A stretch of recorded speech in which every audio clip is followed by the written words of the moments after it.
देव जो है आए दिन कोई ना कोई सुर्खियों में आते रहते हैं। महिलाओं के कपड़ों को लेकर एक नया विवादित उन्होंने बयान दिया और पूरा माहौल गर्मा गया देश में।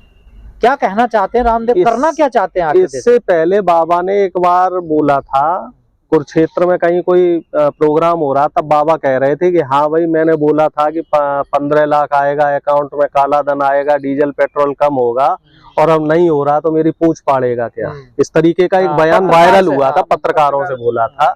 अब इसी तरीके का ये बयान आ गया, तो निश्चित तौर पे बाबा की मानसिकता को बता रहा है कि बाबा काला धन नहीं ला रहा था। बाबा का जो काला मन था, यहाँ धन की बात नहीं हो रही, यहाँ हो रही मन की बात, कि बाबा का जो काला मन है वो उजागर हो रहा है औरतों के प्रति। स्वामी कहीं नहीं है, वो तो खुद कहते हैं कि मैं बाबा नहीं हूं, मैं लाला हूं। तो लाला जी और रामदेव जी के जो मन में चीज थी, वो मन की व्यथा निकल के आ रही है कि उनका हमारे देश की नारी के प्रति क्या उनके इंटेंशंस है, क्या उनकी सोच है, क्या उनकी छवि है।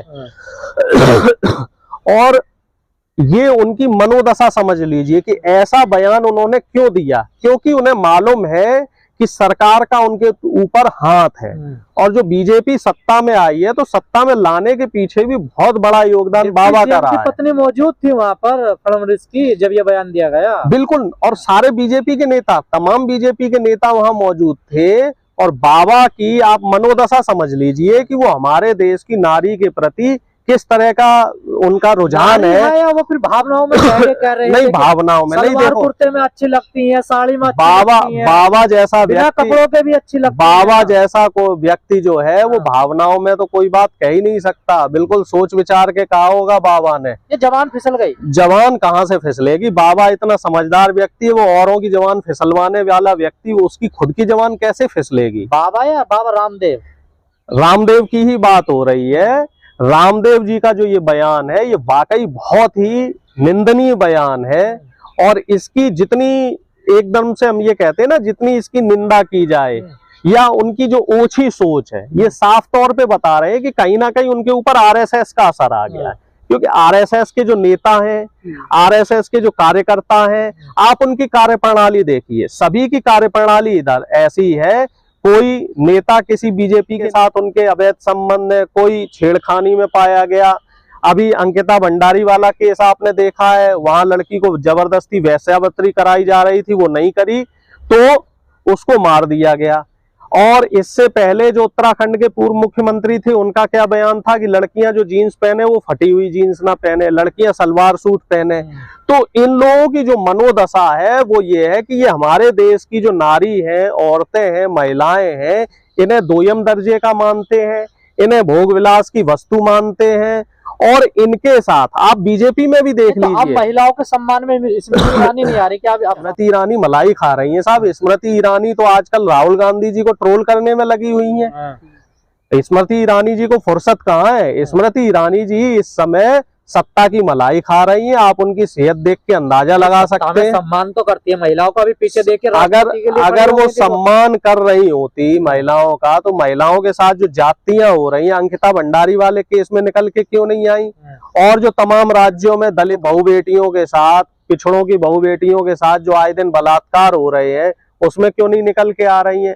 अभी एक लड़की के 35, अभी एक लड़की में कितना बोलती है, एक लड़की को अभी 35-36 टुकड़े काट कर दिए गए थे, उसको अमानवीय तरीके से मारा गया था। उसमें स्मृति ईरानी जी क्यों निकल के नहीं आई? संसद में तो कोई भी बोल सकता है, संसद में बोलने में क्या जाता है साहब?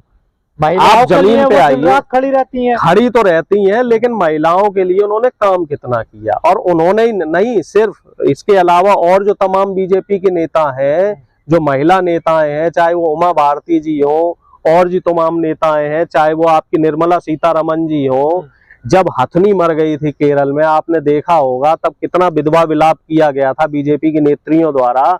लेकिन पिछले 4 से 5 साल में अगर हम महिलाओं के खिलाफ बलात्कार की घटनाएं देखें तो उसमें मोटे मोटे तौर पे 34% का इजाफा हुआ है।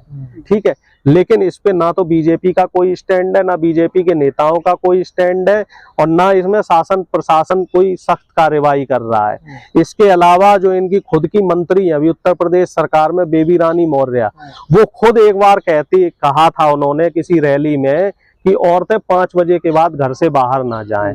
और अभी ललितपुर की आपने एक घटना सुनी होगी कि एक लड़की के साथ शोषण होता है, बलात्कार होता है, वो थाने में रिपोर्ट लिखाने जाती है और थानेदार ही उसके साथ बलात्कार कर देता है। एक आपकी चंदौली में घटना हुई थी निशा यादव की, जिसमें पुलिस वालों ने 12-13 पुलिस वालों ने घर में घुस के उस बेटी के साथ सामूहिक बलात्कार किया, फिर उस बेटी की हत्या कर दी। तो ऐसे कई केस हैं जिसमें पुलिस ने ही महिलाओं का शोषण किया है, हत्या की है। लेकिन दुर्भाग्य की बात यह है कि शासन प्रशासन मौन है और इन पे कोई कार्रवाई नहीं हो रही है। चाहे आप कार्रवाई होनी चाहिए, नहीं होनी चाहिए। बाबा रामदेव पे कार्रवाई तो होनी चाहिए, लेकिन क्या कार्रवाई होगी, अहम प्रश्न तो ये है ना। आप चाहते हैं कार्रवाई? निश्चित तौर पे कुलदीप सेंगर पे कोई कार्रवाई नहीं हुई, अजय मिश्रा जो टैनी का लड़का है उस पे कोई कार्रवाई नहीं हुई। ऐसे तो बीजेपी के हम नेताओं की लिस्ट बनाए तो लिस्ट तो जो है छोटी पड़ जाएगी भाई साहब, पन्ने कम पड़ जाएंगे।